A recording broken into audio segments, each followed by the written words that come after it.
Hello everyone, in today's video I'll show you on how you can show controller in Medal TV on your video clips.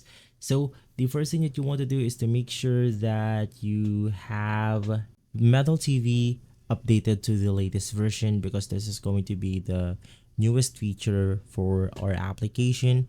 And basically right after, you can just head over to the app, click on the gear setting, which is going to be the settings right here, and then you have to click on video overlays. This is going to be the newest feature. So you want to make sure that the video overlays is turned on, and from here you want to select which part of the screen that you want to put your overlay to. In my case, I want to be set it to the top left, so you can just click on this option. And unfortunately, as of the moment, I don't have my controller plugged in, so it's selected on keyboard and mouse. You want to select controller right here, and from there you should be good to go.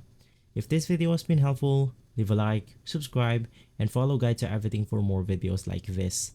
Thanks for watching.